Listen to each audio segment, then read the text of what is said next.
Hey everyone, it's Tom here from Ludicrous Feed. Thank you so much for joining us tonight on Thursday night, Ludicrous Feed Live. So good of you to join us live. Yeah, looking forward to tonight's chat as always. We've got our regular guests. We've got Riz from Carloop. Hello, Riz, how are you? Hey Tom, going well. Good to be here. Absolutely, welcome. And also Rahul as well. Welcome back, Rahul, from your holiday. Hey, Tom and Riz, great to be back. Had a couple of weeks off in some warmer climate, much refreshed. Great to be back. Excellent. All right. Well, welcome to everyone also watching live as well. Great to see you. We've got 74 guests already joining us live. So make sure you leave a comment. Tell us where you're watching from. And tell us what you want to talk about tonight. And if you're watching us on replay, hello as well. Make sure you leave a comment too after you watch. And also, if you are listening to us on audio podcast, thanks for joining us in the car or wherever you might be tonight as well. All right. Well, we've got a very special guest for you tonight, everyone. We've got our good friend, the one and only Nash from Tesla and the Gong. Nash, can you hear us from Wollongong over there? Yes. You had to shout a little bit, but now I think finally I can hear you. The Starlink is working tonight? Starlink is finally working tonight. I have a little bit of a Starlink news as well, and I want to share that for all your viewers too. And maybe we could lead with that. I'm actually now not using Starlink. I'm using some godforsaken Optus 5G network, because what happened was my lawnmower, when they came to mow my lawn, they cut my cable.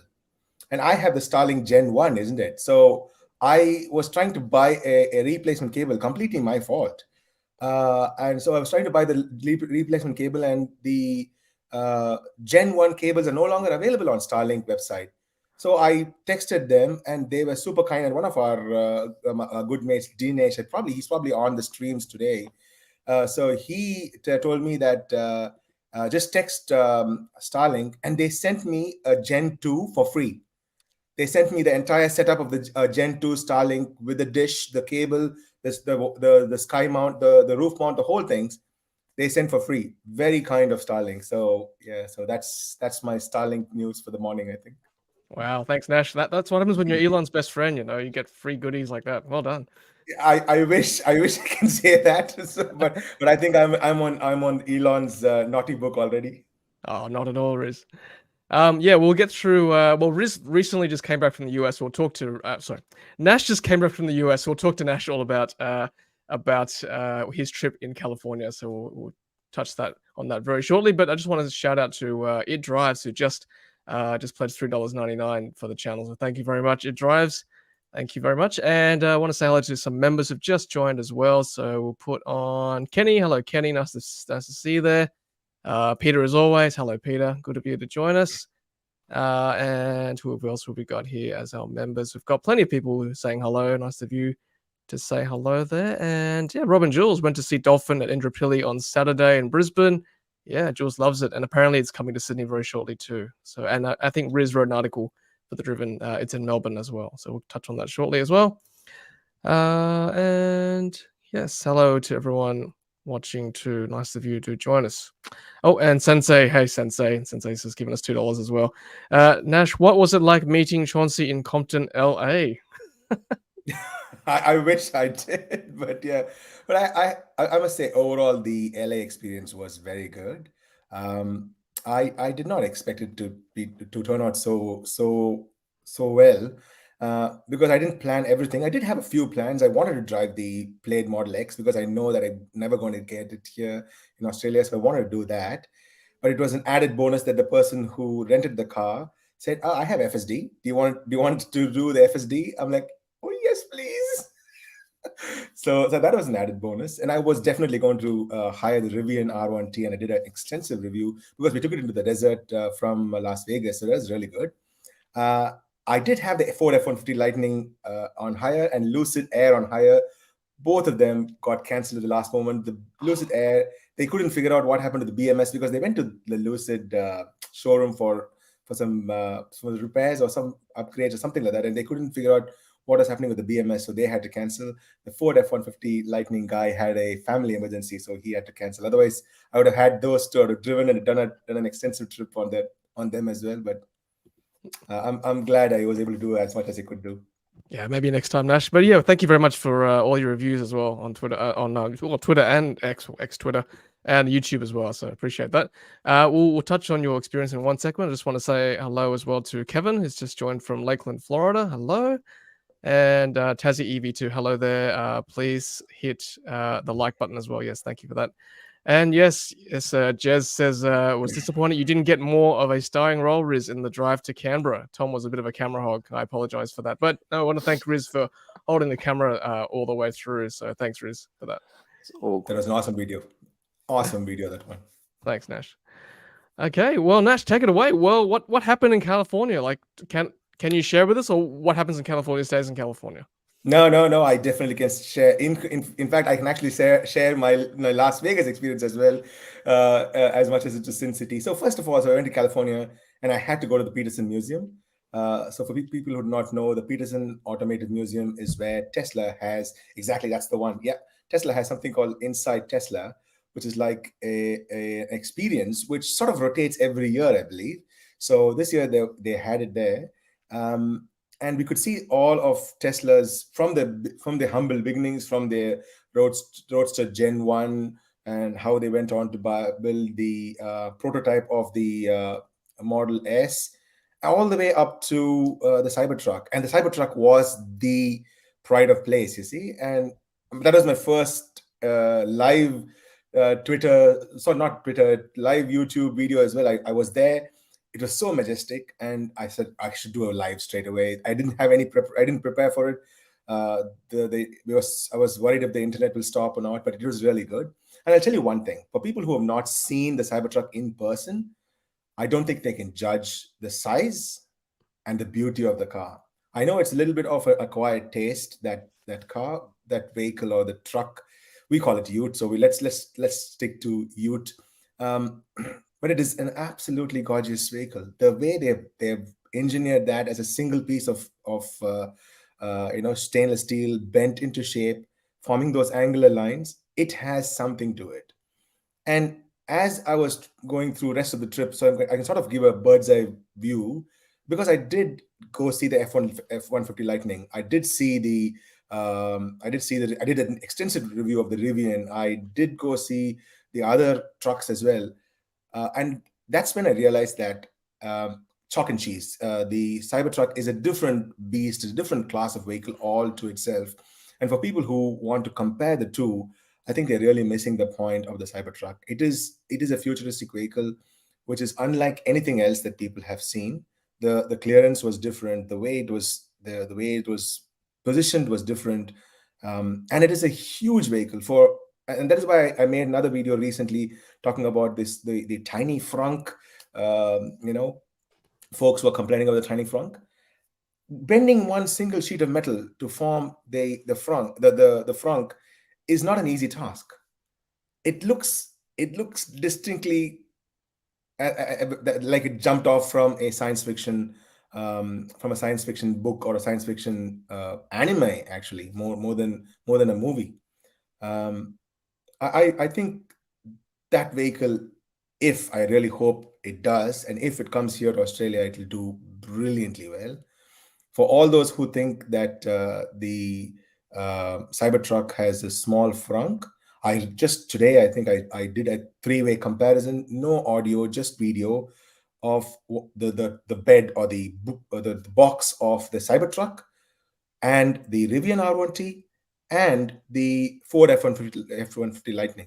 Rest of them are the usual box that we see, sort of similar in size to a Hilux, but the Cybertruck is enormous. You can actually park the entire ATV into the box or the rear, and there is space for a lot of things around that. A lot of space around the trunk or the box, as they call it. The frunk being small is a completely non-consequential thing because of the enormity of the trunk. Haven't we seen so many of our truck owners here with barely anything in their box? And people are complaining about the frunk. For time immemorial, there was no frunk in any trucks that we owned or we have, or even that we have here in Australia, even now. And people are complaining about the frunk of the Cybertruck. It was funny. You can see the size difference there. Yeah, I was just going to say, look at the size difference here between the Model 3 next to it and the well, I think it's a Model Y or 3 anyway. Y and 3 next to it. Why? Oh yeah, they're both Model Ys. You can see the difference. It's huge, and look how wide the vehicle is. So that frunk is not small at all. It's quite wide, and as you've seen in other pictures, when the lid opens, you can it's actually at the same level as as you're sliding your objects into the frunk. So it's actually more practical than putting something into it. You can actually slide into the frunk, which I think is quite versatile. If people have not watched my Rivian review, we actually got one of my cousins to jump into the Rivian frunk, and he was comfortably fitting into it, but he can't slide into it. He had to jump into the frunk. The Ford F-150 Lightning and the Cybertruck, it just opens out like a I don't know, a dragon wanting to just swallow you in. So it'll take you for a ride. It would, yeah. Quite literally too. Yeah. Before we move on, I just want to say hello to Greg as well. Greg says, good news for Victorian people going to the Grampians. EV have opened up DC chargers in Ararat, 100 kilometers down the road from Ballarat. Got the SR Plus and rear-wheel drive owners. Cool. That's good. Good to see more EV chargers. And I see EV have opened another one at a Dan Murphy, so that makes 4, I think, nationwide. So that's good to see a major chain getting on board. Yeah. So Nash, tell us your FSD experience. This is what we all want to hear. How did you find it? Right here. So the day when I experienced the FSD, I had completely different emotions, and now that I've experienced it, so I had the Plaid Model X for 24 hours, and when I was filming for the FSD, I had the owner drive it, and then I was driving it myself, and I couldn't film at the time because I wanted to concentrate. It was left side driving. Already things are a little, it's on the opposite side, and so I didn't want to film when I was driving. So when he was driving, I was super excited, but that was my first ever experience. So I'll start with the first ever one. So first one was from his house, and there were these bins just next to the curb, the curbside bins, because it was bin day for him that day I hired his car. It was bin day for him, and the bins were there. And one of the bins was actually jutting onto the driveway. And when he put the address for Disney, so we were actually going to go to Disneyland from his house, which was about a 15-20 minute drive. When he put that address, it started to slightly move forward. It saw the bin, and it turned and swerved a little bit. And it was not like doing it slowly like a robot, like our cars do in Summon. It was not doing it that speed. It was super fast. It so quickly calculated that there was a bin, and it calculated the turn radius from his house, because there was a bin on the next door as well. So the two bins on both sides, and both bins were slightly jutting onto the pathway. So it had calculated that. It plotted that route. That blue line came on, and it just turned just like that. So it just turned just like that. There was no hesitancy. There was not waiting for anything, and it just turned. It took that turn, and it just kept driving on the road. And there were bins which were on the road. So it was actually that is the road, and there were bins, some of them on the road, some of them off the road. So whenever it was on the road, it was doing this, and it was doing like a human being would drive. And there were cars passing on the other side. So it was calculating that. It was phenomenal to watch. And it kept going there. And it kept showing the bins like it normally show in our cars as well. But when it saw that bin, it marked it in a different color, and it ever so slightly swerved out and went. So that is the first experience that I had. And that experience, that first drive also had a construction zone, and that is when it failed for the first time. And I want to share that as well. It is there on my video too. It failed in a sense that, so let me explain this to you so that you can imagine. So there was a 2-lane road. There was a traffic light, and past the traffic light on the left lane. So you remember it's a left-hand drive road. So the car is driving on the left. The rightmost lane on that left side was ending because there was a construction zone just past the traffic lights. And there was a massive Ford F-150, not the Lightning, the Ford F-150 car in front of us. So it was blocking the entire view. So as soon as the Ford F-150 merged onto the left lane, because that right lane was ending just past the lights, it immediately recognized the traffic zone. But because it had already made the commitment to go across the traffic lights, it sort of waited there, and it waited for this car to pass, and then it tried to merge in, but there was another car coming behind, so he honked. It was not like it was going to hit him or anything. He was just annoyed that the car was trying to merge onto his lane without being a gentleman and letting him pass, because it was on the traffic light, so it was on the plus junction. So he was just a little annoyed, so he honked. But it didn't hesitate. It was not waiting. So you've seen these videos on the internet where the cruise or the driverless cars are just stuck in the construction zone. This did not do any of that. It aggressively went in front of him, and he was annoyed that it was aggressive to go in, and it was not a gentleman and did not let him pass. So he honked, but it was perfect in the way it took that. So that is the first time it sort of semi-failed. I won't even call it a fail. So that is the first issue I faced. And in that same drive, when I was going past, there was a fallen twig, not a branch. It was a twig on the road. It saw that and it swerved around it. That was like my mind boom movement. I was like, oh, that is awesome. That is awesome. And Mikey said, keep watching, keep watching. I take this route all the time. There was a pothole. I think he has either marked it, or they have marked it somehow, or it has learned it. It knew the pothole was there, and it swerved around the pothole. Wow. Two mind-blown moments. So he said, I asked him, did it always do this? He said, the very first time when I took this route, it did not. It went over the pothole. But ever since he drove over the pothole, it probably marked it, and it remembered that the pothole was there, and it never ever, he said that, but on my drive, it went past that pothole without any problems. And he said in 40, so I tested 11.4.4, and he said 11.4.3. Yeah, so humps, I was going to I'll talk about the humps in just a bit. That is exactly what I'm going to say. So potholes, it recognizes it. I guess it marks it if it goes over it once. I do not know if it's right or wrong, but he said in 11.4.1 or 4.0, it would just go over the potholes. It wouldn't recognize the potholes or give any credence to it. But now in 4.4, if it was marked once, after that it remembered. It definitely it saw the twig. The bumps and the humps, it did slow down twice, but once a small bump, it just went over. It is not a bad thing. The Model X has air suspension, but if it was a 3 or Y, we would have felt that. We would have felt that bump. On the air suspension, it was not bad at all. But other humps, it stopped. So if it was a larger hump, it knew, it marked it, it showed it on the recognition software on the display, and it slowed down for it.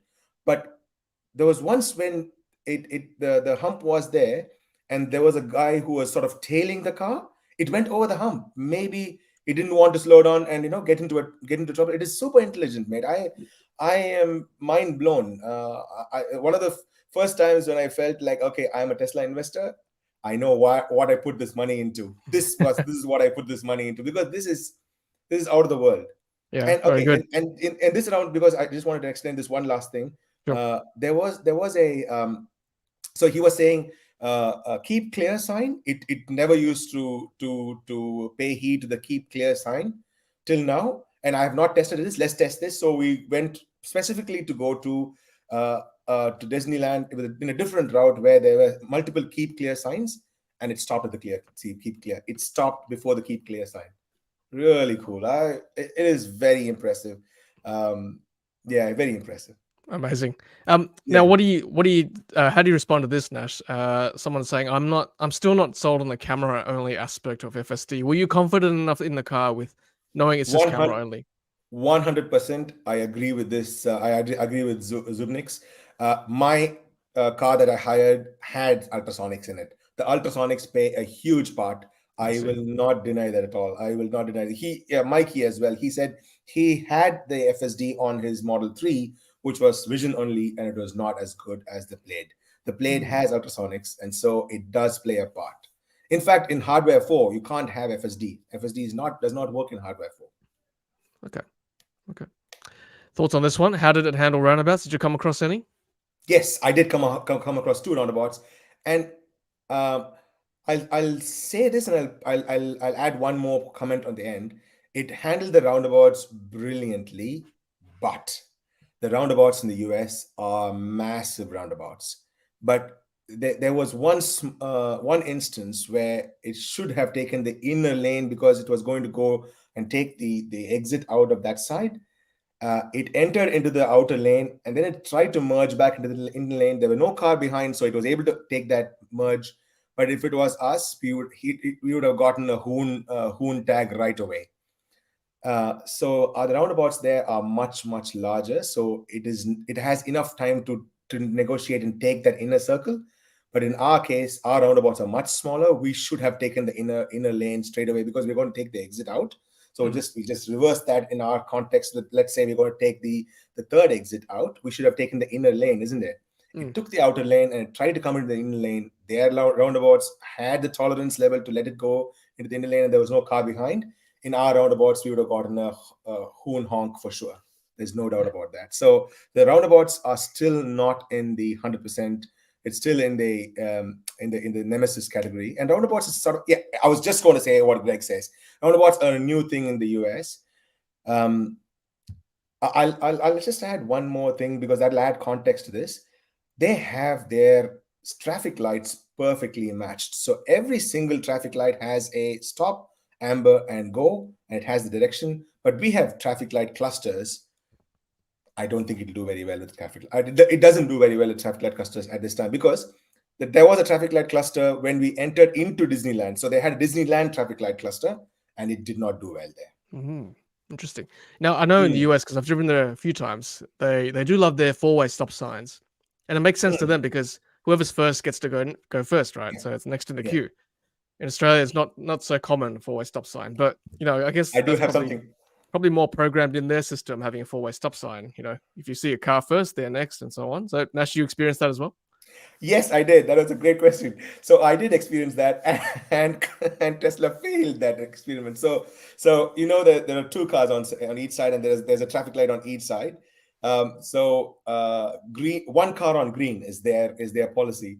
So the car on the left had a green, so it passed, and we had red. But Tesla thought that this green was for itself, and both the cars went at the same time, so it failed there. Yeah, that could be potentially dangerous, right? Did you fear at all when that happened, or no? No, it was a 2-lane door, but if it was merging onto a single lane door, that would have definitely potentially bad. That would have been bad.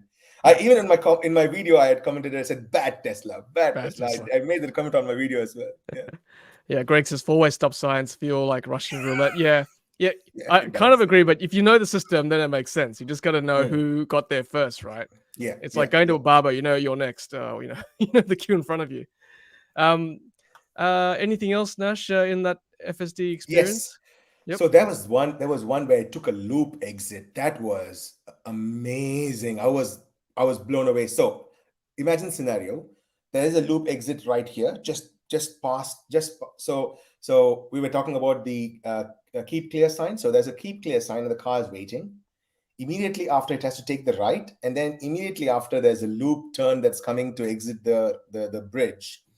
And the car is on the there is also a road coming from behind and joining there. So this car will end up taking the left road, but the loop is on the right, and it is only a less than 500 meters before the loop exit happens. So if you can imagine this, so there are 2 lanes, and this lane is the one which takes the loop and goes down. This will go forward in the bridge. But we are actually turning in from a keep clear sign, and within 500 meters, it has to come to this lane. The way it handled was brilliant. It was unbelievable. So there was a car behind it. I even pointed it out in my video. So if you guys have not watched it, you can watch it. Actually, it's on my Twitter highlights as well, in my Twitter or my X highlights as well. I even pointed it out saying that, see what it's doing? As soon as it went into that left lane, so now it becomes a 2-lane road, and this lane is the one which is taking the U. As soon as it went in, it starts quickly scanning all the cars, and it puts one blue marquee on one car. It knows that that is the car that it is going to go forward in front of before it merges here, because it immediately recognized that car's speed, because he was turning in from here and this is turning more aggressively. The Plaid is turning more aggressively. It immediately put a marquee blue on that car. It aggressively went forward, turned on the indicator, came onto this lane and took the exit. That was mind-blowing. That was mind-blowing. That was mind-blowing. Champagne moment. Champagne stuff. It's so sublime it was, because it was, so all this happened within like 20 seconds, 15 to 20 seconds. It is there on the video. Even I went back and rewound it. I slowed it and showed them how fast it did that. That was phenomenal. And there's one other thing that really blew me, because we wanted to go and check more construction sites because it had already failed in the first one. So we went to a Starbucks. Specifically, it chose that Starbucks because we were hungry. That was one. Because we've been having so much fun, and we were actually going to drive off to SpaceX from there to see the rocket, and I have that too. So we were going to go there. So that's another half an hour drive. So we stopped at Starbucks, and we chose the Starbucks because there was a construction site outside. So this is the Starbucks, and the exit is here. It goes and becomes a 3-lane road, but the first lane has construction and the third lane has construction as well. So only the middle lane is where you can turn into. But the construction only starts right in front of Starbucks. So there's no construction on the left side at all. So the car can't recognize anything on the left side to take as reference. So the cars that are coming on that side all have 3 lanes. They'll all merge into the middle lane to come here, but there are still 3 lanes opening because the cars turning into the Starbucks can also take that last lane, and the Plaid X only has the middle lane to go. The way it did it was amazing. So it immediately crept forward. It saw on this side. It knew that there were cars passing on this side. It waited, and again it did the same thing. It put a marquee on one car a little bit further away. It plotted the route and took the middle lane and went. It was within like 8 to 10 seconds. No waiting, no creeping, no slowing down, nothing at all. That is documented in my video too. That was so. These were sublime moments. So it is not 100% there, but the things that it does. Yeah, absolutely. Yeah. Seriously, I was like, wow. Now, Sensei's got a very important question for all of us, gents. When robots and AI take 85% of our jobs, how do we buy a car? Riz, we'll start with you. What do we do? Do we just sit here all day and just chat about it?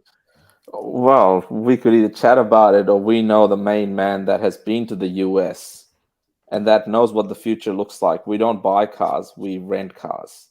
We basically order cars. They come and pick us up. Doesn't matter if there's a construction zone or not. Doesn't matter if it's Melbourne's hook turns or not.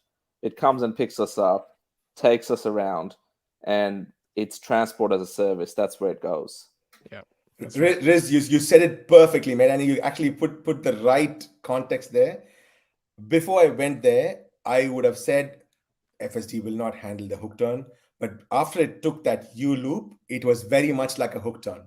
It was very much like a hook turn. I think the FSD would just smash the hook turn to smithereens without any problems. But I don't like the hook turn. I get confused all the time. Most of the time, I go straight and take the U-turn and come back. I cannot take your hook turns, mate. Your hook turns are a nemesis to me. But gents, what do we? So where's the car going to take us when there's no jobs, right? We don't need to be driven anywhere. All visiting Wollongong. That's what we're doing. Where everything's happening. That's right. That's where Starlink is. you guys get rose milk there. All right. It drives. Is it just me, or the energy on this live tonight is on another level? Thanks, Nash. The check's in the mail. It drives. Thanks very much. And thank you, Nash. Humbled. Next level.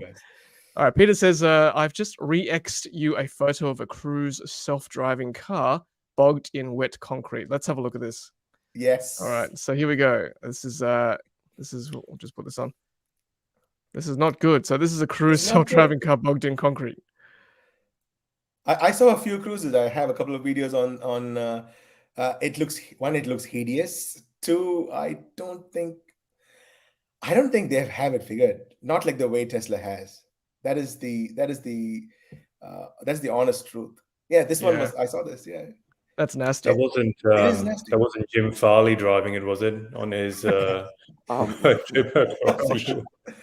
I don't know. It could be Dan actually. He's demonstrating Tesla FSD. Is that a bug and run? Because where's the Odd's driverless, isn't it? So who do we blame there? Well, it was just cruising. Yeah, I think I saw something else as well.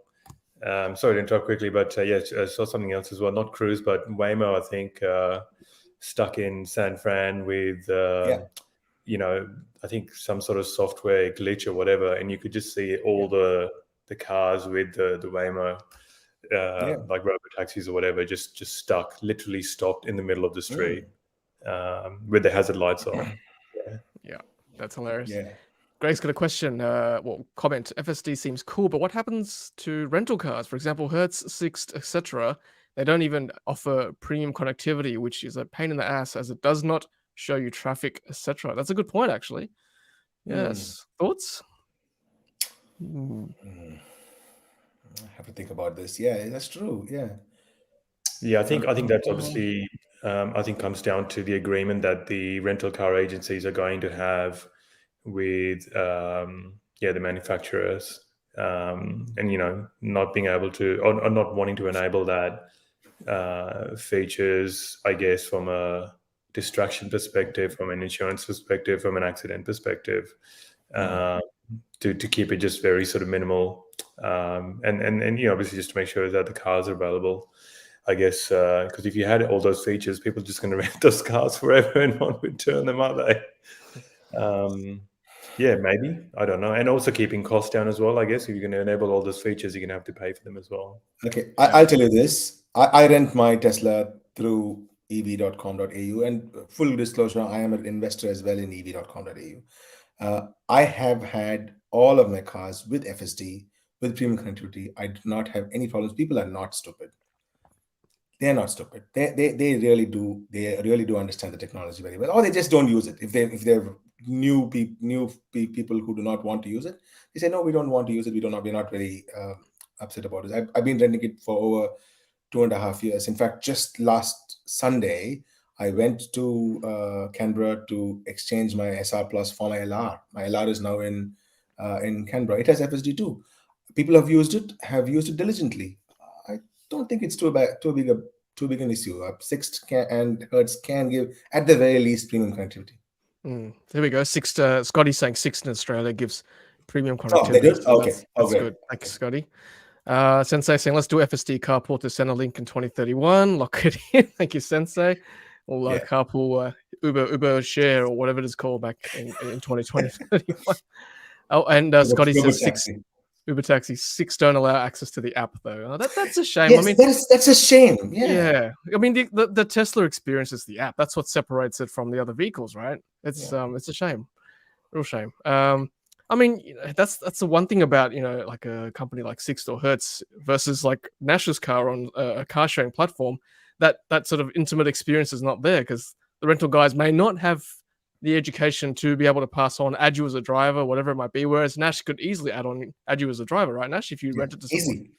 Easy. It only takes a minute. Previously, we had to email them the link. Now, AirDrop, WhatsApp, anything. All they have to do is one click, and it's super easy. Yep. Barely an inconvenience. Yeah. Now, I just want to add one thing, if I may, just to vent my feelings a little bit. After test driving the Plaid Model X, I'm even more bummed that we're not going to get it here in Australia. It is a goat, and it is the goat, greatest of all times. I have to say this. I'm really, really upset that we're not getting it here, particularly after I test drove it. It was 24 hours of bliss. I'm trying to find a video on X where you know, basically sped off in the Plaid. But if you haven't seen that, guys, I'll try and find the link. That was hilarious. I had a big smile on my face watching that. Yeah, we did do the launch, and the launch was beautiful. And because I did the launch in both the Rivian does the launch 0 to 60 miles, that is 100 kilometers, in 3.1 seconds. But I could feel that the Plaid was super tuned for the launch. It was made to be a phenomenally fast vehicle. We could actually feel a finite microsecond of a lag in the Rivian, even though it was on sport mode, even though we were flooring it. The Plaid did not bat an eyelid. It just Yeah, that's next level, isn't it? The acceleration in Yeah. the Tesla, no doubt. easily the next level. Yeah. Yeah. Cool. Thanks, Nash, for your experience. Really appreciate that. Let's go through some of the regular news, but actually we'll put up some comments first. Here you go. Peter Cook says private rentals with true FSD will fail as riders will lock out your access with impunity with constant testing till it aborts. Okay. If it's FSD beta, yes, you will be locked out, because even on the FSD beta, when we turn it on, it says this car has not had any issues with I can't remember the exact words. It says that it has not abused the FSD beta agreement, so FSD beta can be turned on for this ride. That's what it says when you turn off and turn it back on. If they have abused it, they'll get into FSD beta jail. But when it becomes full FSD, I don't think it'll be a problem. Yep. Abby says Hertz is currently working with Tesla on API-based design to enable the app feature. Okay, good. I want to add a point to that, Abby. If Hertz is really serious, if this is really serious, I'm sure you have heard of this, and I'm going to very quickly see this. Yeah. So Tesla is now discreetly supporting standard fleet. I'm going to enable my cars in the standard fleet very discreetly. They're not told it out. It's not come out. If Hertz is really serious, they have to get onto the standard fleet platform and then just integrate the whole thing. Otherwise, if they're not serious, this talking with Tesla for API, I don't think it'll work. They have to get right down to the Tesla API access, and standard fleet offers that. And Hertz can have a massive fleet organized in an easy fashion, and it's enterprise. It is enterprise supported. So I don't think they have a problem. It is if they don't do it within the next 3-4 months, it is sheer lack of will.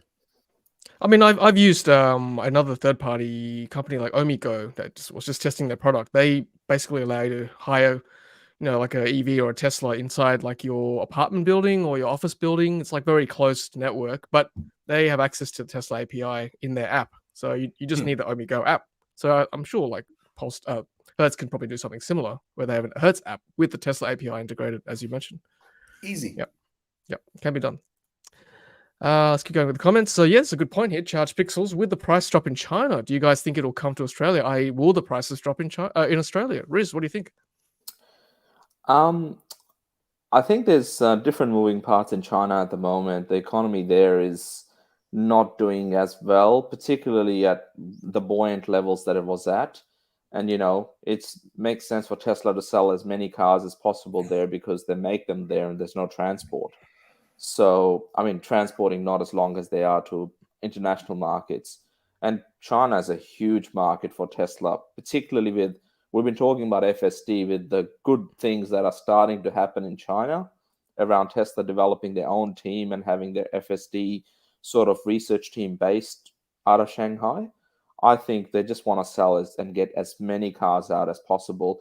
I don't think with the way things are going, we will see those price cuts anytime soon, particularly for the Model 3 when, it may just be rumors, but not far before the upgrades coming with hardware 4 may not be FSD compliant today, but it might be in the coming months. So that's what I think will bring freshness to the product. They can make more, they can ramp up production, and I think we'll keep the prices the same. People will buy them.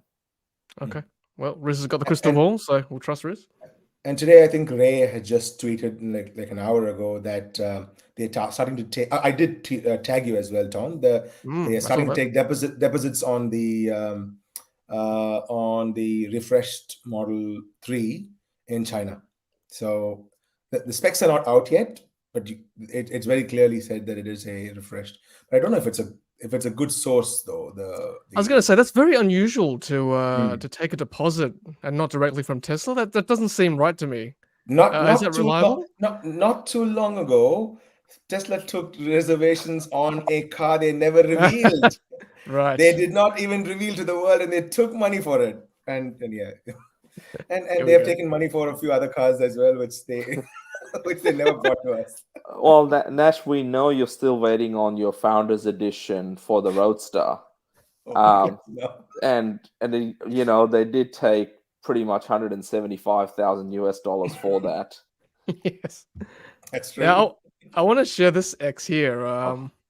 Look at this here. Like, this is the kind of stuff that makes me worry about the Highland because, this is obviously clearly bit of That's a shield a post. yeah. That's look at this. Deliveries begin September 31, so we can sort of straight away go, okay, this is a bit of a joke.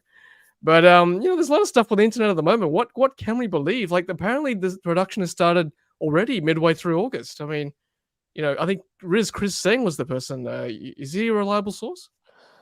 Chris has been a very reliable source in the past. A lot of things that he said, and one of the recent ones were around Cybervault, that charging mechanism that Tesla made for the Chinese market.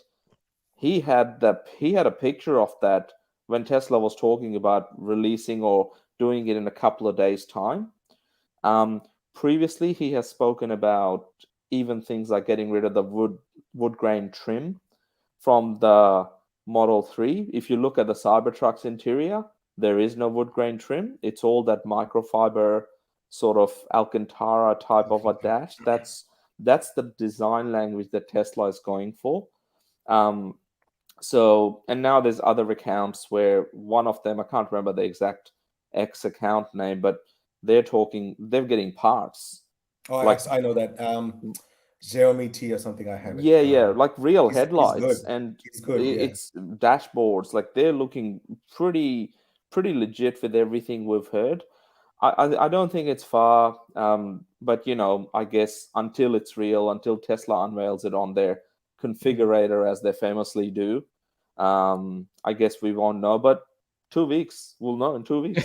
2 weeks. In 2 weeks, not until the fat lady sings, as they say. That's right.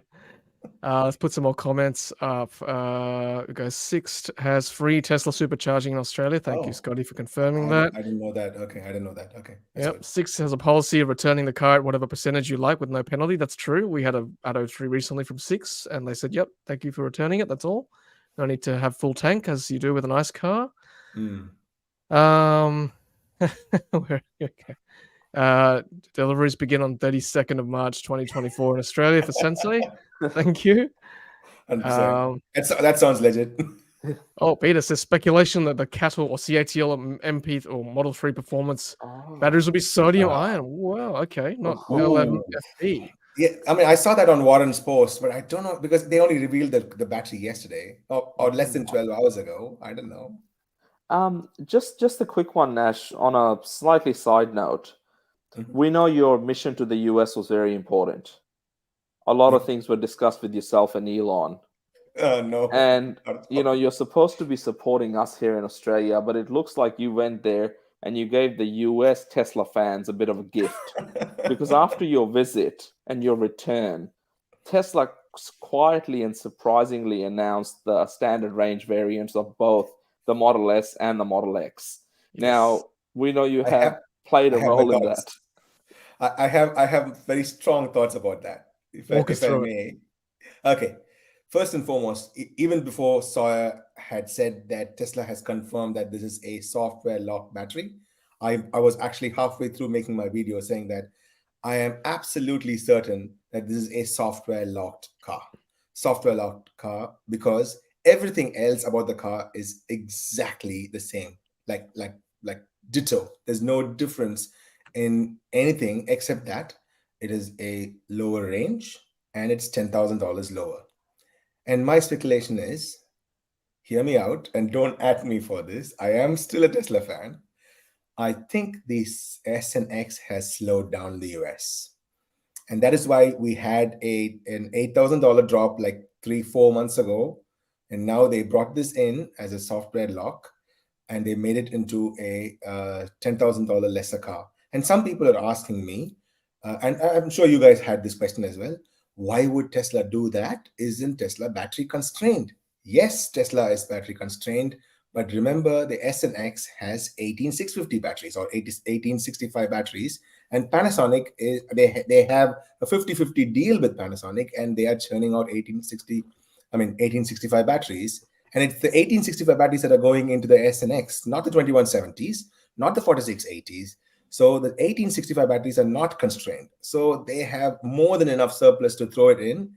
And it's a master stroke, because down the line, in 6 months or 8 months time, they'll say, we'll give you a one-time amnesty to unlock your car for $10,000 extra, and it'll become the same cost anyway. So they'll recoup their 10,000. Let's say 35,000 people buy this, but buy this standard range version, or this standard range version as it's called. I'm sure 15% of them will unlock it for about $8,000. So their net loss is only 2,000, and already the 1865 batteries are at a profit. They are not constrained by any stretch of imagination. It's the 2170 batteries, and that too, they've come up to speed. It's the 4680 batteries which are really constrained, but no problem with the 1860. I'm still having problems calling it 1865 batteries, but they are 18650 batteries. Yeah, that's what we used to call it, right? Yes, back in the day. Panasonic batteries. Yeah. I just want to quickly apologize. Yes, you're right, Peter Cook. MP3P is it's a different battery, not Model 3 Performance. It's a similarly unnamed product. And the battery in the rear-wheel drive model is possibly replacing LFP. Yes, so thanks for that correction. Now, there's also talk about, if you've got a vehicle that's locked, software locked like this, you're obviously carrying more battery than you really need, right, for your range. So that's another sort of issue there that would affect range as well. Thoughts? If you go into the Tesla website, you'll see that the 0 to 60 is ever so slightly lower than in the larger battery. They have deliberately software dropped that so that you do not feel the weight of that. It is very clever. These guys are not stupid. They're very clever. You can see. I think it is 0.5 seconds slower than So they are very clever. It's one of the smartest things I've seen Easily any the company do, Yeah. because now you've got multiple sources of revenue. In Australia, we can buy, if you buy a Tesla Model 3 long range, you can buy an acceleration boost, make it half a second quicker. In America, you can obviously 6 months. Or as you said, they may have an amnesty and say upgrade for $8,000. What's even smarter is if they go and say on a subscription, $199 a month, and you basically boost your power, and people will just use it to try it, or they can do what they did with enhanced autopilot over Christmas. 3 months, or trial. whatever it is. It's so smart, and very smart. as a company that prides themselves in manufacturing efficiency, you would not put a different battery pack into a standard range car, because that will interrupt your manufacturing ability, because now you've got an additional part. The manufacturing team needs to know what goes into which vehicle. You're building the same thing like you've been doing. Then it's just so clever, and no other manufacturer can do that. Yeah, the efficiency is there as well. And also, if you're driving on a long trip, for example, you need that extra range. You can just, as you said, Riz, the subscription, pay whatever $199 for that month, and you've got the extra range for your trip. It is smart. Sorry, Nash, go on. I just had one comment to make, and it's a question to Tom, Riz, Rahul, and to all your viewers as well. Is this Zach's final masterstroke before he left? That is my thing, because this is so razor sharp. They knew exactly that the SNX was not doing very well. They knew they had 18650 battery surplus. Dropped the price by 10,000, made it a little slower so that people don't complain about the weight. I think it has Zach on it all over. It has Zach's trademark stamp on it. I think it is his last masterstroke move before he left, because now he will bring all of that money as negative in this quarter, and the moment they unlock it, it'll become positive. What a masterstroke! Yeah, what a masterstroke! Sorry, this one first. Software lock means 100% charge without degradation. Yeah, that's a good point. If you lock it at 80 or 90% for NMC NMA battery, that's good point. And Nick on the other side, the software locks for batteries are frowned upon, just like paying subscription for the existing heated seats. On the other side of the coin there. I can see where you're coming from there, Nick. Yeah, I see that. Yeah, that's true. That is true. That's a good point. All right, let's whip through some of the articles we've got as well. Let me just find something. Okay, so let's start from the top. So we've got this was spotted today. Well, not today, sorry, this week on Twitter. So the seal was spotted on the highway here in Australia. Let's have a look. There it is. They're looking pretty aggressive there with the outlets or inlets, sorry, from the side there. And the diffusers at the back, looking very aggressive at the back. Thoughts, gentlemen, on this car? I love it. It's a beautiful car. Very beautiful. I don't know how the front looks. I've seen only the pictures for the front, but in person, I don't know how it looks, but it's a good-looking car. It's a good-looking car. Yeah, I think we were supposed to see this in August. We're already sort of midway August, so I don't know what's happening there. Riz, have you heard anything from BYD about this? I think next month we're supposed to see something. There is a special event that is being held as BYD is growing, so potentially we'll see it there. So stay tuned. I saw the Dolphin. I saw Dolphin at Arena the other day. I'd gone to see the Crystal show, and of course the Matildas were playing as well. So watched that, then went to the Crystal show, and they had it parked in Kudos Arena. It is a beautiful vehicle, the Dolphin. It is an absolutely gorgeous vehicle. I think when the MG4 comes and the Dolphin comes and they are in mass volume, it'll be like a neck and neck. People will definitely look at both cars. Yeah, no, it'll similar price, isn't it? $100 difference. Right. The price wars. Yeah. It'll be good to have that competition, driving prices down. And if you're in Brisbane, there's one in Drapilli you can have a look at, and also Riz checked one out in Melbourne as well. So have a look. Apparently, it's coming to Sydney very shortly too. So good to have a look at that. Question for us, guys, enjoying the stream. Can I ask your opinion on getting the mobile charger from EVSC and getting a 32 amp power point instead of Tesla mobile connector and wall connector? Yes, that's certainly an option you can do, and then you can bring that with you as well. So that's quite versatile from that point of view. Okay, let's have a look at what was I doing? We saw Euro. Okay, so this is from Tech AU. This tweet or this X here: charge your EV from as low as $5 on AGL's Night Saver EV plan. So some interesting plans starting to roll out because of EVs for cheaper charging. I have just changed to OVO here in my my house. OVO gives 8 cents a kilowatt hour from 12 a.m. to 6 a.m. and I think it's beautiful, particularly if you have solar and battery.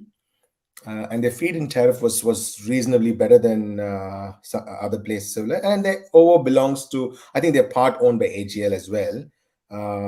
But let me just tell you the feed-in tariff. Feed-in tariff was actually pretty good. Fit was 10 cents, no cap, and there's no cap for this one. And then they do something called bill smoothing. I still have to watch. I've just paid this is my second month in, so I keep watching this. But that is nice. So they decide the bill smoothing amount based on what your previous bill was, and they sort of deduct that from your account straight away, and then they give back a credit if you if you're not used enough, and if you've given back so much more. And at 8 cents from 12 a.m. to 12 a.m. to 6 a.m. is a great thing to have. I really like this OVO plan. It's very similar to this one as well. I guess it's just two different names. OVO belongs to AGL. Yeah, AGL's doing the same. But look, I think nighttime charging makes sense for the most people anyway who do work during the day. You can plug in at night. And if it's a more than one Tesla, more than one EV household, it makes all the sense in the world. You plug one car on Monday, the next car on Tuesday, and even if you're driving so much, you probably wouldn't charge two cars on consecutive days anyway. So you can just alternate, and it'll make more sense. I think Nash and I can reminisce the days in the early days when it was $1 a day for the AGL plan, but those days are gone, sadly. Yeah. Oh, it was so good. I remember you had it first, Tom, and then and then you told me, Nash, just jump onto it now, and I was like, yeah, let's do it. It was great. Shalendra asks, Tom, when are you getting the Kia EV9 press car? Well, I'm hoping one day, right? Can't wait to see that beast on the roads. Well, I heard today, first deliveries to dealers and official launch October. Oh, you heard it here first, everyone. So with the runners on. First 7-seater well, since the Model X days, we're not gonna do 6 seats or whatever, but 7-seater that is a proper 7-seater, because there is a Mercedes EQB you can buy in 7-seat option. But I think it's very rare, and personally speaking, I prefer the EV9 over the Mercedes. So yeah, first proper 7-seater to hit our market as an SUV. And I'm a huge fan of that office style seating where it just twists around and then faces each other. That is beautiful. Is that legit, or is that just concept? Legit. No, legit. No, legit. Legit. It's on the legit. Nice. I saw it in person. Okay. It's very So nice. London cabbie style. Cool. Yes, London cabbie style. Yeah, beautiful, beautifully done. All right. And it's super smooth to turn. Yeah. Rahul, talk us through this one. This is right up your alley. Portable Pavement EV charging. We need this, don't we? Yeah, I think definitely with more EVs on the road now, and loads of people not having, I guess, access to off-street parking, apartment building blocks. Love the look of this. And I think this one here, thanks for sharing, Thomas. I think this one actually just, goes into the ground, and then that just has a charging port there that you can plug your cable into. So it's safety as well from a pedestrian perspective as well. So yeah, not going to have any accidents there as well. I think if most people had access to that on the street, they wouldn't really be plugging DC chargers or fast chargers anyway. And it works by Yeah, it's so clever, isn't it? It sort of stays in the ground when you don't use it, so it's not a hazard. There you And then go. you just pull it up when you need it. It's nice. Yeah, it's just. And while you're at this curbside charging, I'm sure you've discussed this in the previous. Was it in the previous video? I can't remember. The Jolt has dropped their prices as well. Oh, have they? Okay. Yeah. How much now? I can't remember on top of my head, but it's. I think there's more free or something like that. They've rehashed their price. Let me just find that for you. Cool. All right. Well, Nash is looking that up. Let's have a look at this. This is a bit controversial. This car, this Ora Sport. Mixed comments about it. What do you guys think of the chat there? Do we love it or do we not like it? This was spotted in Zetland in Sydney. Very kindly shared with us from one of our viewers, Oliver, who basically followed this car down the road. So thank you very much. And this is it here. Little short of it turning right. Rahul, do you like it? Baby Porsche Panorama. Yes. Yeah. I bet that too. I thought it looked very cute. I don't know why people don't like it. I think it's very cute. Yeah, but I mean, I like the front. I just feel like it's just got a saggy bottom right at the end there, because it hadn't sort of quite been sort of finished. So yeah, obviously it's going to be polarizing. I think some people are going to like it, some people are not going to like it. I don't think there's going to be anything in between there. Looks like a James Bond car, says Nick. And Oscar says, looks like an Aquaman villain. Tech AU's on. Hey, Tech. Hey, Jason. The Ora can't decide which is the front and the back. Okay, fair. Like ordering a Porsche from Wish. Yeah, it's like Porsche meets the Ioniq 6 meets like Herbie the Love Bug, right? It's all in one. I don't mind it personally. Poor man's Porsche. I'll take it. It's a poor man's Porsche. I'll take it. But the interior is actually pretty cool, actually. Yeah. Oh, sorry, Nash. Greg's saying the rear seats are useless, apparently, according to Chasing Cars preview for the Kia EV9. Okay, we'll have to have a look at ourselves. I'm not sure if you guys watched my recent. I did a review of the Mini Resolute. It's complete nonsense. Yeah, it's a complete nonsense. But the front looks beautiful. It's a Mini Cooper for crying out loud. So I'll take it. Yeah, the small car, right? Urban driving. Yeah. Question from Sensei. For all 4 on the panel, if I want to install a 7 kilowatt, 11 kilowatt wall charger in an outdoor carport, should I get tethered or untethered? Concerned people might vandalize the cable. Sensei, depends where you live. Tell us where you live and we'll decide for you. No, just kidding. Yeah, I think if you're in a safe neighborhood, I think that's pretty good, right? You can probably have it tethered mostly. Don't know. Have you guys heard many stories of people vandalizing cables in outdoor carports in suburban streets in Australia? No, but Sensei, what you need is the Cyber Vault. Look it up. It's available in the Chinese market. You can grab that. There is no way people can unlock the Cyber Vault and steal your tethered charger or the We plug. should be able to install it. Huh? We should be Yeah, able to I think install we it. should shouldn't be we? able Yeah, to that do should be, that. You yeah, can it's, order it online, and I think it should be a good little way to protect that. That's a pretty cool looking unit. Cybervolt, was it? Yeah, it's a Cybervolt, Tesla Cybervolt. It looks like the Cybertruck, but it is charging and Okay, cool. Yeah, I think Sensei, we just want to be careful that, when he gets out in the morning, there's no other car parked there, plugging into his charger and charging off it. Hey, thanks very much for the free charging. Yeah, that's right. You And- can and- probably. I think And some by the way, can I use the toilet as well, please? some chargers can software lock it to like only allow one Yes. car. I think so. Just Yeah. if you worry about that, buy that one. Tom, Tassie EV1. Sorry, Nash, go on. I was just going to ask you: Have you guys had a thought about what if Tesla just makes all the chargers NACS? Just everything NACS. What'll happen? Even Australia? Even Australia, everywhere, because they have no problems doing the converter plug, CCS to NACS. That cable is super slim. It doesn't have any of the problems of unlocking, locking. It is super slim. Can it support three-phase though? NACS? Yes, it's supposed. Yeah, it's supposed. No, NAC. Yeah, it's supposed to be three-phase. In fact, just yesterday they launched the universal mobile charger where they can use both J1772 and NACS. So, But America doesn't have three-phase though, does it? So I'm just wondering, can it still support three-phase? yeah, If it's- I'm absolutely sure it can, Okay. because NACS will be the super slim cable. I'm talking about the superchargers as well. If they make everything NACS, V4 is all NACS. That's his universal. Tesla is known to aggressively go down that path. Yeah.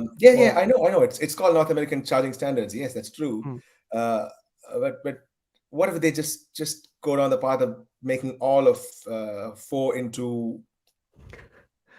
Nash, I think people are saying it doesn't support three-phase, so you won't get 11 kilowatts or 22 kilowatts in Australia. That's But I guess it's going to be a very simple. Yeah.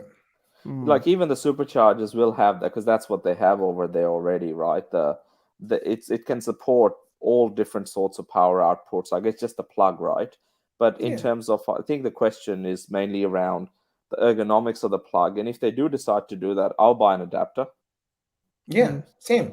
I If would, it's because compatible. that'll be much easier. We already have an adapter for plugging into my Model S and Model X because we can't use CCS2. So we already have an adapter for that. It's going to be just the reverse of that. To be fair, the CCS2 is quite chunky. Like Riz and I experienced it at some of the third-party chargers. Like the cables are really quite heavy. I know they're water cooled. Correct. Yeah, I don't know. Like your Tesla superchargers, they're obviously very easy. They're very light, very easy to use. No, I know this is sort of a out of the blue question, but I was always, because when I saw the NACS chargers there, initially I couldn't understand all that hula about what NACS is, but when you go in, it is super light. It looks like a docile cobra. Yeah, it's Just you plug it in. Our CCS2 looks like an angry cobra, like an anaconda. well, the thing is, as Tom mentioned earlier, how heavy the cables are, and Tesla's tried their best at their superchargers in Australia with the V3 ones anyway, keeping the cables light and still having this CCS plug. But if it was to go the other way, like Tom, the chargers like Alptronics or any Kempower, they're all so heavy at the CCS end. And then there's stuff coming out of the US where they've got these mega chargers for the semis that are coming up on a pallet somewhere, and people have gone and spotted in Las Vegas and they held it, and this plug is probably half the size of what we've experienced with Kempower and Alptronics, and this is supposed to do a megawatt of charging, or at least 750 kilowatts. Yeah, that is half the size. It's like can be held in a hand. We've got these, tritium units. We've got these Alptronics, whatever. The CCS is so heavy, and this is for able people with mobility needs. It's a different story. So I'm up for NACS if they decide to bring it in. It's, as you said, unless you've experienced it, it's phenomenal. Even just the standard supercharger plugs here in Australia, let alone NACS, they're so much lighter than the CCS2 stuff. Exactly. Yeah, it's weird, isn't it? Just a public service announcement. Anyone notice the Tesla UMC amp charge is now 10 amps and 15 amps rather than 8 and 12. So that might be a software nice. update that fixed it. So check that out, everyone, if you've got one. Okay. Worth looking at. All right, let's move on with more news. So this one I want to put up because this is quite cute. This little Abarth from Fiat's performance arm. So they're obviously testing in Australia at the moment, thanks to Rob from City EV posting this. So now, Riz, you're the hot hatch fan. Thoughts? I quite like it. It's called the Abarth Scorpirisma. And it's got scorpions everywhere, where you've got your wheel hubs. It's got a little scorpion there. On the tail end, it's got a little scorpion emblem. It's mean, angry. I'd love to drive one.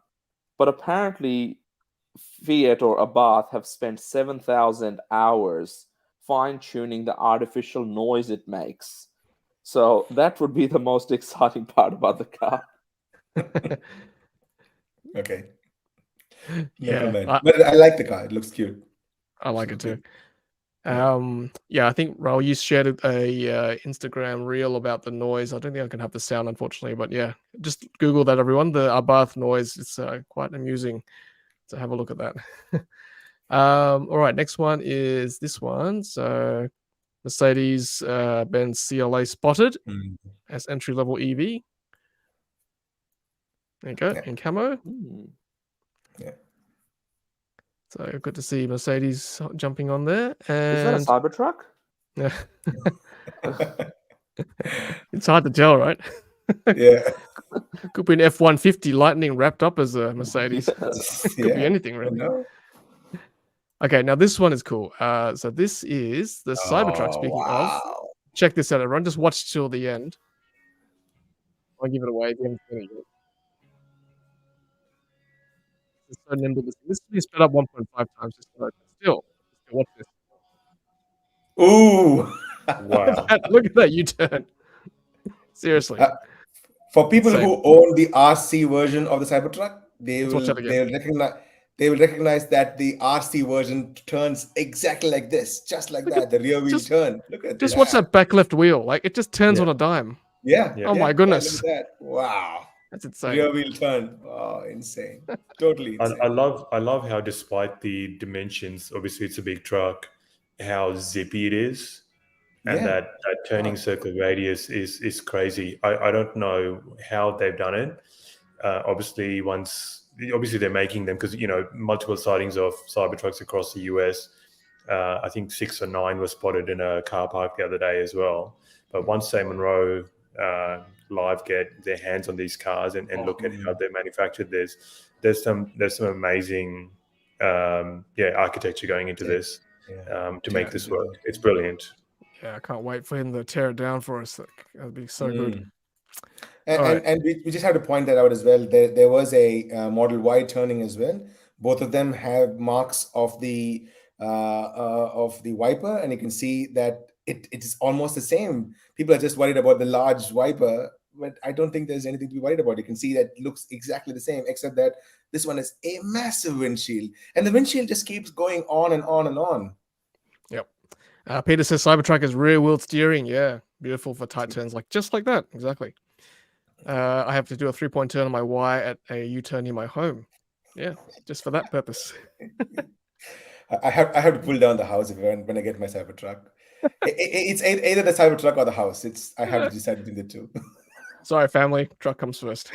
Yeah, truck comes first. You get the last room there. Please go ahead. That's right. This is from our friend Jonathan at EV Brief. So he's in Bonn, Germany at the moment, and have a look at this charging on the street there. How handy would that be? Oh, that's awesome. So useful. There's plenty of them as well. So this kind of stuff we can look forward to, looking at stuff in Europe for the future in Australia. It's good. Yeah, it kind of gives you an idea of the future of, I guess, street charging in Australia. We're obviously a couple of years behind, if not, 3, 4, 5 years behind. And I think people have still not accepted the fact that, hey, these chargers will do for most everyday charging for people, because you're going to park the car, at say 7 o'clock at night, you're going to plug in, you're going to get up at 7 in the morning, you unplug your car, it's going to be ready to go. You'd have enough charge, put it that way. Yeah, and DC charging, will just be for long trips or interstate trips or for holiday season. Yep. It's probably better for the battery too if you AC charge more often than DC. Yeah, true. So Sawyer now tells us Lamborghini teases a fully electric supercar. It'll be unveiled August 18th, so probably in the next 24 to 48 hours. Now, this is the kind of stuff we don't get from Tesla, this glossy kind of ad. You know what? Okay, maybe I shouldn't say it. Say it. I felt that ad looked like a hub ad. I didn't like it. Yeah. It's hard to tell, isn't it? That's for a car. Yeah. Except at the end. Yeah, exactly. It is. Maybe it's the fans website ad or the hub ad. It didn't look like a car ad to me. That's not a car. It's just me. Okay. Anyway. It's the preview of what's to come. Okay. You need to subscribe to get the rest of it. That's right. Is it after 10? Can I see? Definitely after 10. But just on this Lamborghini quickly, if they're going all electric, would they be using Audi's electric platforms, the stuff we see in e-trons? Because last time I checked, because Volkswagen keeps buying and selling companies, there was a time where you could get the R8, V10, and V12 engines in the Lamborghinis, in certain Lamborghinis. So I wonder if they're using similar electric drivetrains and, batteries out of Audis in this hyper electric car, whatever this is going to be. And then what would they do? Would Abarth be making more noise than the Lamborghini electric Aventador or whatever they're going to call it? Because Lamborghinis are supposed to be an angry, noisy, raging bull. That's right. That's true. So silent little cow all of a sudden if it's not an angry bull. Yeah, they'd probably get Hans Zimmer to just sleep on the organ or something like. That's right. Let's get some comments. Someone commented about the front window on the Cybertruck and wondered how much it would cost to repair, being it was so huge. Yeah, good point. Oh, it doesn't break. Haven't you seen balls of steel being thrown at it? That's right. Well, no, it did break. Remember, it did break. Don't talk about it. I think I'd like to know the figure of what it's going to cost me to replace that wiper blade. Oh yes, that'd be something. That's right. Greg says we need the 70 kilowatt Tesla urban charger. Yes, that's true. Greg. Yeah, that'd be nice. Yeah, that's true. Oh, may have bucket load of Model Ys just hit inventory in New South Wales if you're in the market. Now, I want to make a point about this. Someone told me that the pricing is dynamic for inventory. So you need to check throughout the day because the prices can change. Keep changing. Yeah. So if you want to snag a deal. Yeah, I didn't come on to your channel after I got my Model by Performance, so I made $15,000. Mine was $15,000 lesser. Of course, I had the $3,000 from my ex that they gave me as amnesty, but even so, it kept changing through the day. So you have to keep a watch over it and then snag it immediately. Yep, it's like playing the stock market. You need to buy at the right time. Someone said Russian roulette. This is the true Russian roulette. Yeah, that's right. That's right. Yeah, they can steal the Scorpion sound from the Abarth. Yep. Oh, yeah. Now, speaking of luxury brands going electric, so Sawyer has also said or posted about the Rolls-Royce Spectre. Makes North American debut. Okay, I didn't see that. Okay. Yeah, 102 kilowatt hour battery, 260 mile range, so about 350 to 400. Starting price $420,000. Is that for real? They forgot the 690 there. They forgot the 690 there. It's 420, 690 would have been perfect. Nash, would you give up your 10 Cybertrucks for this vehicle? Nah, no way. No. Okay. No way. Not after seeing FSD. I'll just circling back to the first point. After seeing FSD, I don't think anybody has it figured. These guys are far ahead of the competition. I don't think these people who drive these cars need FSD. Someone's driving for them anyway, right? You don't drive this car. You get driven in this car.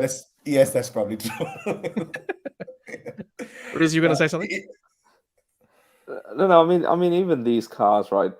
Rolls-Royce and all of these, Lamborghini and the rest, they'll come to the party. Someone will pay that sort of money. A lot of Saudi princes have a lot of money to spend on this sort of stuff because when you've got oil coming out of your backyard, you just do whatever you want. But there is a market for these, and apparently luxury brands including Mercedes, BMW, are seeing the highest amount of growth and conversion of their existing customers to electric, because that's what people expect now. People don't want that noisy engine or the emissions, and then it's a status symbol as well. So yeah, I think it's good that these companies are making the shift, but it's a bit too slow. Yep. You talked about Saudi, and Lucid recently made the announcement that their Jeddah plant is going to open very soon. The Lucid Jeddah plant, and I saw the Lucid Air up close and personal. It looks really good. They pulled all stops to make it super luxurious. Yes, Lucid stock is falling like, it's in free fall. That's true. But having said that, the Saudis have put, I think the Saudi sovereign fund is funding 50% of the Lucid factory in Saudi Arabia, and the Jeddah Saudi Arabia factory is going to open very soon. And I think they're getting about 300,000 local Saudis. So when you put that math together, the Saudis have infinite pockets. They'll just keep throwing money at Lucid till it becomes profitable. And that car is a good car. I would have definitely had a full-on review. I had it hired in Las Vegas. The last moment they canceled it, I'm feeling very upset about it. But I saw the car. It's beautiful. It's absolutely beautiful. All right, let's whip through some of these articles and then we'll wrap it up for tonight. So this is from Nash, Kia EV5. So the same design language as the EV9, it looks like. So, yep, another big SUV coming. So that'll be good to review one day. Yeah. This is Great Wall becomes latest Chinese automaker to tap into Indonesian market. Oh, nice. Yeah, Southeast Asia is becoming a hub for production, which is good to see. Thailand and now Indo. It makes sense, isn't it? They have all the minerals there. Yeah, it makes sense. Yep, and the labor. Yep, that's quite cute, that thing. Oh, and I can confirm I might have the Ora cat to check out in a couple of weeks too. So stay tuned. Nice. Yes, I just reminded me this kitty thing. So yeah, stay tuned, everyone. All right, Cybertruck. Some more Cybertruck. We love a Cybertruck. Oh, and also Highland 3. Sorry, the account's called Cybertruck, but this is the Highland Model 3 in New Zealand for testing. Yeah.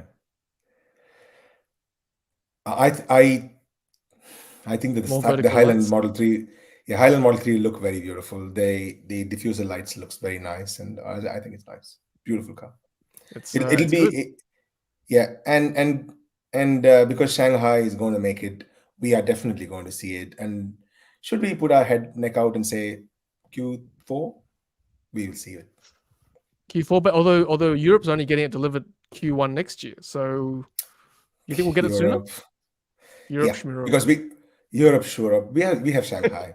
That's right. And there's one more thing for all the people who have been doubting. The Fremont Tesla Model 3 and Model Ys they can't hold a candle to our Shanghai versions. The Shanghai versions are far superior. The workmanship is amazing. It's just amazing. Yeah, I agree. Quality's amazing now. Okay, BYD Dolphin, first impressions, as we spoke about earlier. Riz wrote this article on The Driven, and if you're in Melbourne, there it is. You can have a look at it for yourself. I think this is production now, Riz, isn't it? Production Dolphin? Nearly production. So these first couple are nearly there. They're not far from getting the production ones into the country, hopefully by next month. Yep. Very Atto 3-esque with the center screen that I think rotates, and then you've got the binnacle behind. Dare I say less out there in terms of interior styling, probably more traditional, but these kind of eye things still look a bit funky.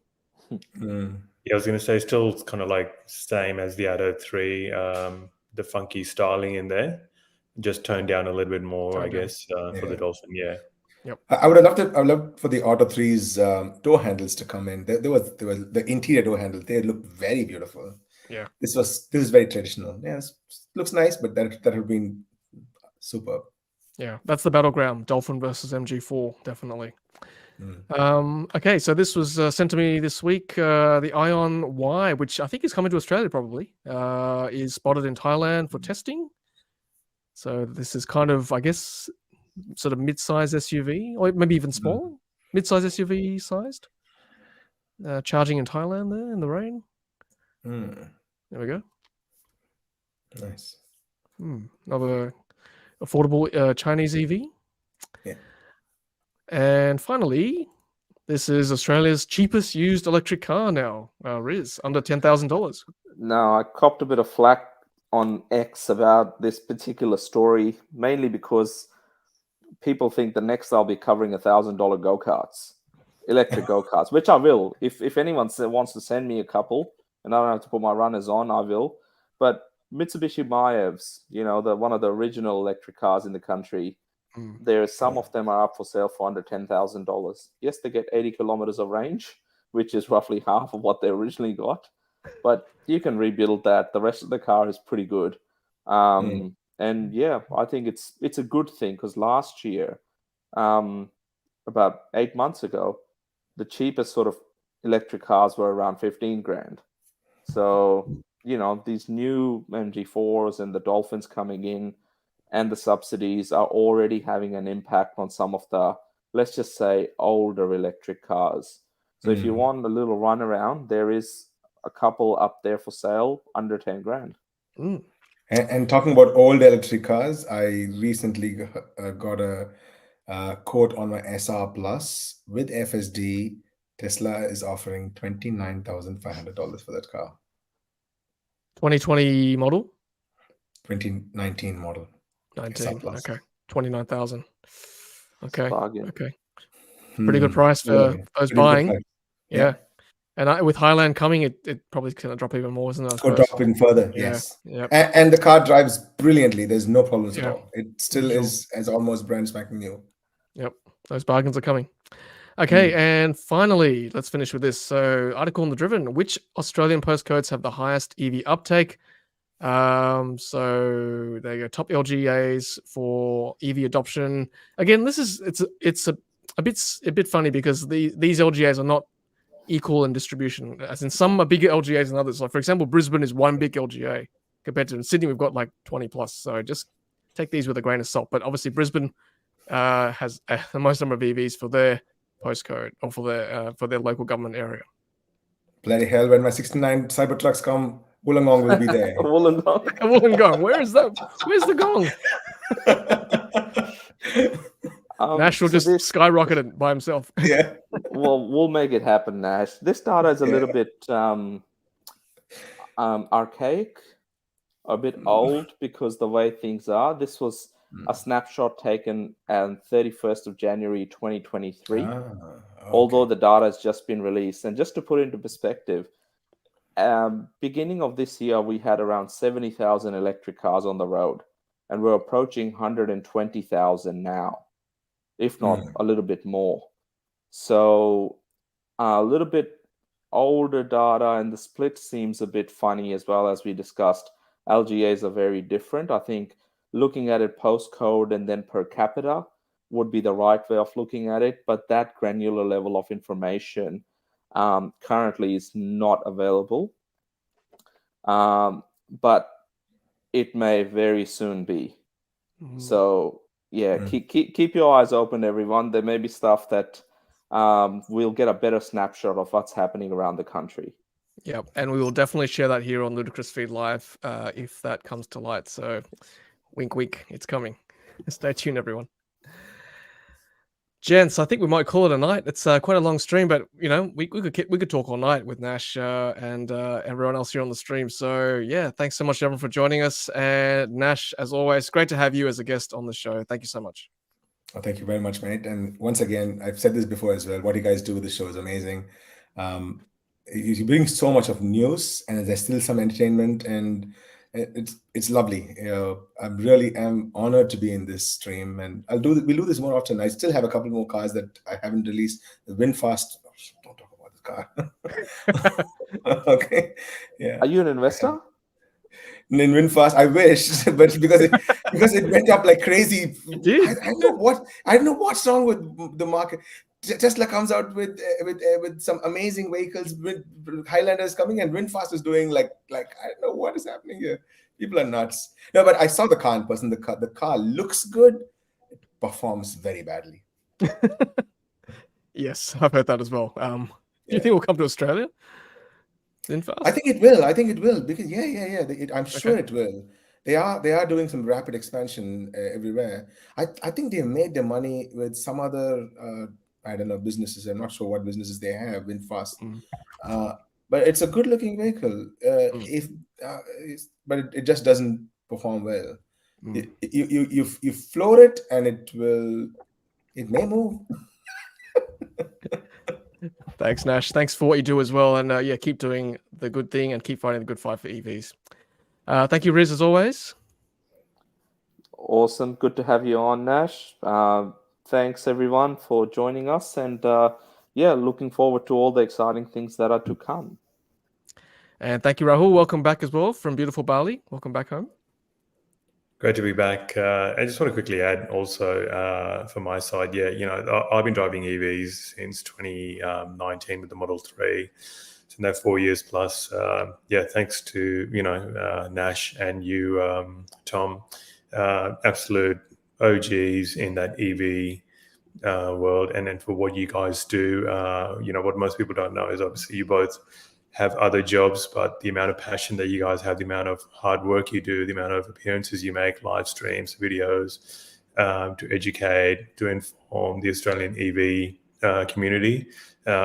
Super, super appreciated, and the fact that I know both of you, personally, massive respect to both of you for what you guys do. That's very kind, Rahul. Thank you. Thank you very much. As Rahul said, it's not, it's a passion thing. We do it as a hobby, but we love it. And I'm sure Nash can attest to that as well. So 100%. Yep. And thanks to all our live viewers as well. Sorry, Nash, please. Exactly. I was just going to tell you, thanks to all the live viewers. Fabulous questions. I've been reading through the comments. Some of them couldn't come on to the stage, but all the comments were so good, and everybody's been very kind. Very nice. Great community. Yeah, no, we've got great viewers. We're all the comments we're and all questions together. Fantastic. Yep. Yeah. As I said, thanks for watching live. If you watch on replay, drop a comment as well. If you listen to us on audio podcast, thank you so much. And before we head off, I just wanted to add this. I forgot to mention it earlier. There's a possibility of viewing the Ioniq 5N at the Time Attack Challenge this in a couple of weeks in the Sydney Motorsport Park. So if you want to check that out, you've got the opportunity to see Keiichi Tsuchiya, who is a drift legend apparently, and you can see him drifting the Ioniq 5N in Sydney. So tickets are available. He's a legend. Like drifting and what he does is he's a god on this earth for the drifting scene. So amazing guy to see. Did he start the Tokyo drift scene? Is that him or one of them? Drifting is huge in Japan, and it has been from illegal street drifting to what it is today, more legal now. This guy's a legend of that, and I think he would have been part or inspiration to a lot of those Tokyo Drift movies. Yeah. So good. So if you're in Sydney a couple of weeks' time, I think 1st and 2nd September, go check that out. The Ioniq 5N will be in action. And also, Riz and I will be, as always, chatting on Saturday morning, 8 a.m. For our Ludicrous Feed live extra or weekend extra. So anything we didn't chat about tonight, we will top up with on Saturday morning. So come and join us for another live stream. Nice. Gents, have a good night. And thanks to everyone as well. And we'll see you all at the next live stream. Thanks, Nash. Thank you, gents. See you next time. Peace. Take care. Well,